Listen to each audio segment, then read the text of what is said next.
చూసినా ప్రతి కుటుంబానికి రేషన్ కార్డు 3,28,00,000 మందికి ఈనాడు సన్న బియ్యాన్ని అందిస్తున్న సాగునీటి పారుదల శాఖ మంత్రివర్యులు పెద్దలు ఉత్తమ్ కుమార్ రెడ్డి గారిని, వివిధ కార్పొరేషన్ల చైర్మన్లను, ప్రభుత్వ అధికారులను, ప్రాణ సమానులైన ఖమ్మం జిల్లా రైతాంగం వేలాదిగా వచ్చి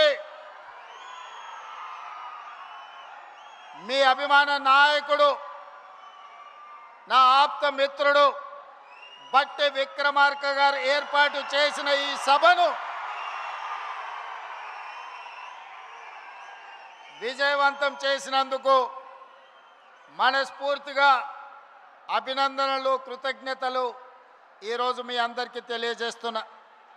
మిత్రులారా, ఈనాడు మేము హెలికాప్టర్లో పైనుంచి వస్తున్నప్పుడు కిందికి చూస్తే చీమల దండై ఈనాడు ఉప్పెనగా మీరందరూ ఈ జగన్నాథపురం చింతకాని మండలం మధిర శాసనసభ నియోజకవర్గంలో ప్రజాపాలనను ఆశీర్వదించడానికి విచ్చేస్తుంటే నా గుండె పులకించిపోయింది. రాజకీయంగా పాలమూరు నాకు ప్రాణమైతే నా రాజకీయ ఎదుగుదలలో ఈ ఖమ్మం జిల్లా గుండె కాయలాగా పనిచేసిందని, ఆ గుండె ఈనాడు పులకించిందని నేను గర్వంగా మీతో పంచుకోదలుచుకున్నా.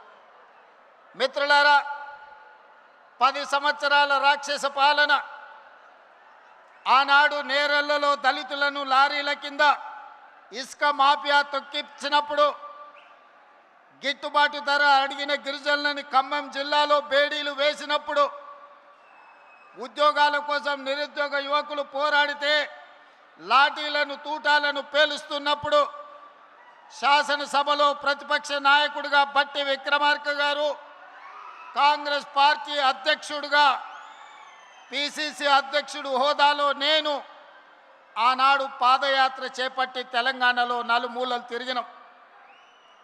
సరిగ్గా జూలై మాసం 2023 నాడు ఖమ్మం పట్టణంలో ఒక అద్భుత సన్నివేశం జరిగింది.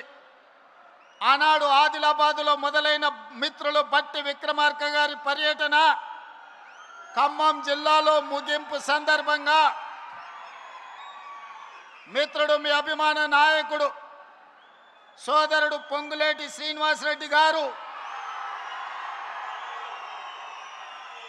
కేసీఆర్ను, బీఆర్ఎస్ పార్టీని 100 అడుగుల గోతి తీసి పాతి పెట్టడానికి కంకణం కట్టుకొని ఇక్కడి నుంచి కూతవేటు దూరంలో ఆనాడు సమావేశాన్ని ఏర్పాటు చేసి మన అభిమాన నాయకుడు, కాబోయే భారత ప్రధాని రాహుల్ గాంధీ గారిని ఆహ్వానించినప్పుడు ఈ ఖమ్మం జిల్లా ప్రజలు లక్షలాదిగా ఉప్పెనై కమ్మేసి ఆనాడు బీఆర్ఎస్ను బంధపెట్టిన మాంతు జూలై మాసం 2023 సరిగ్గా 36 నెలలు పూర్తి చేసుకున్న సందర్భంగా ఇదే జూలై మాసం 2026 నాడు చింతకాని మండలంలో మళ్ళీ ఆశీర్వాద సభ పెడితే వేలాదిగా మీరు ఉప్పెనై కమ్మేసి బీఆర్ఎస్ను మలక ఎత్తనీయము.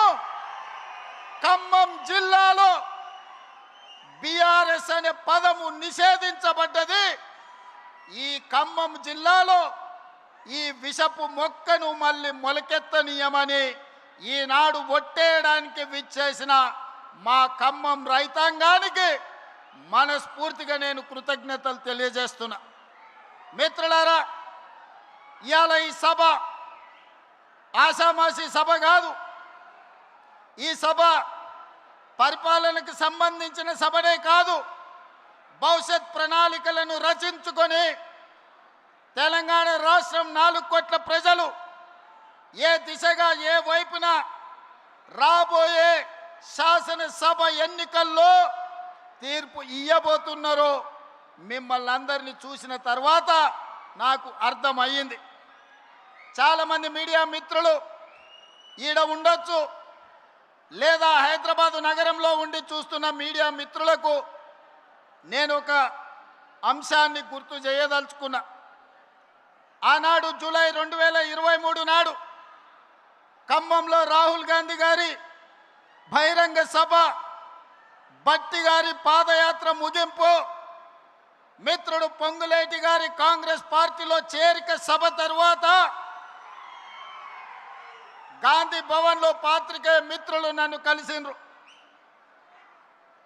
వాళ్ళతో చర్చాగోష్ఠి జరిగినప్పుడు కాంగ్రెస్ పార్టీకి ఉప ఎన్నికల్లో డిపాజిట్లు రావడం లేదు, భారతీయ జనతా పార్టీ వేగంగా వస్తుంది, బీఆర్ఎస్ కేసీఆర్ మాయ మాటలు మూటలతో ఎన్నికలకు వస్తున్నాడు, ఆ మాయ మాటలకు బీఆర్ఎస్ ఎన్నికల్లో పెట్టే మూటలను మీరు ఎట్లా తట్టుకొని ఎన్నికల్లో మీరు గెలుస్తారని నన్ను అడిగారు.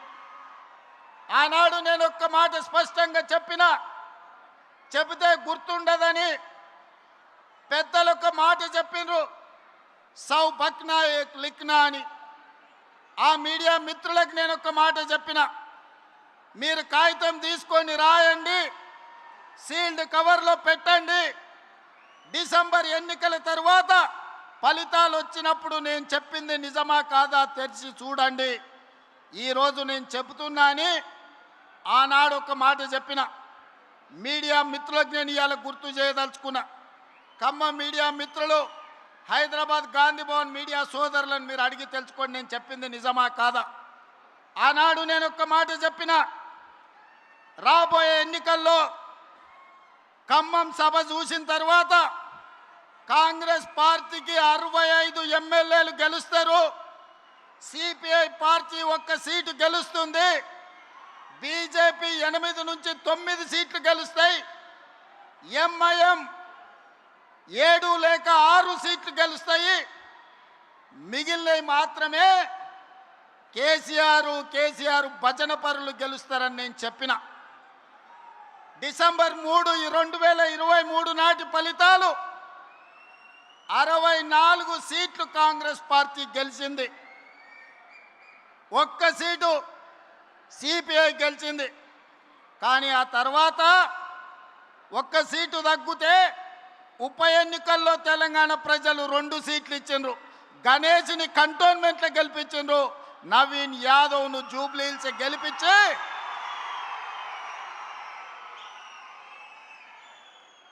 64 సీట్లను 66 సీట్లు చేసిరు.